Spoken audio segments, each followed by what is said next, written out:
And we're back with Bedtime Stories, Grown-Up Edition, The Root of All Evil, bonus episode 1. After Stephanie left Miss Maria got another visitor.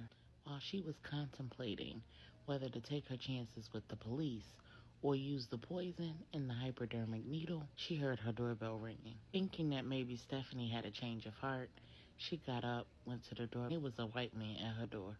He said that he was a friend of her daughter Jessica's and that he really needed to talk with her.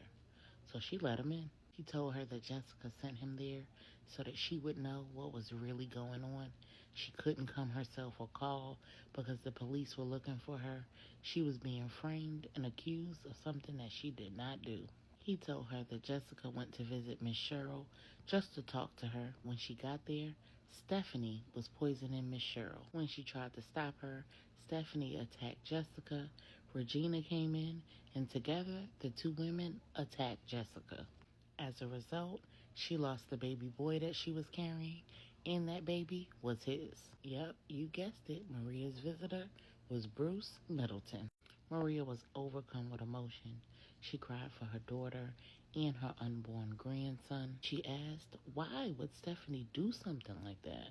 Bruce told her that the love of money is the root of all evil. He said that Stephanie was the one who was actually jealous of her sister Angela. She wants Angela's life, that she's a sad, lonely, broke college student watching her mother use her inheritance to help hide Angela and fund Angela's lifestyle. Stephanie has no access to her inheritance until after her mother dies because she's not married. And if she's caught, she stands to lose everything.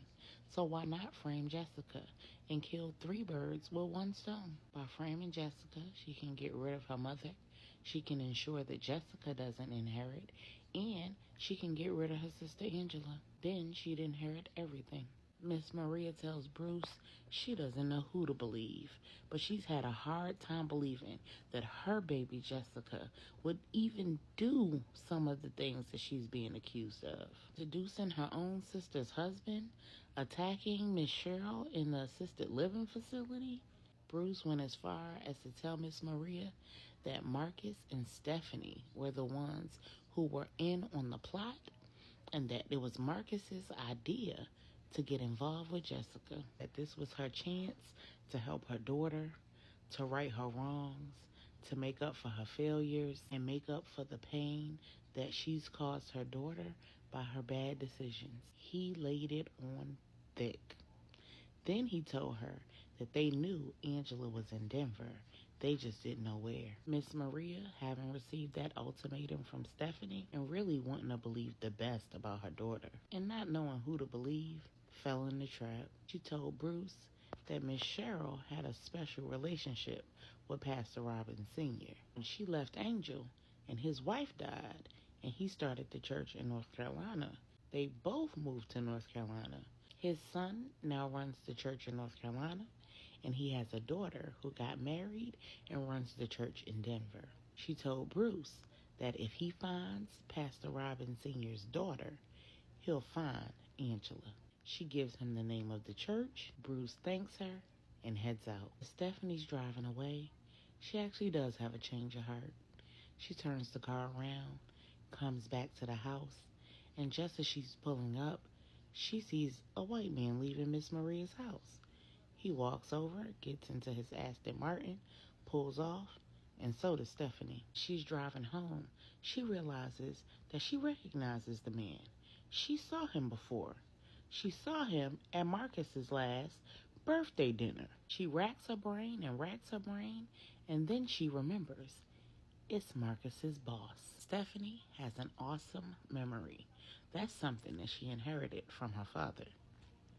She remembers faces, names, and details. Meanwhile, in Denver, over the next 2 weeks, Regina and Bernie successfully launched the new business. They get the products rebranded in the hands of all of the big names who were previously using and promoting the product. They don't know that Angela's behind this new company.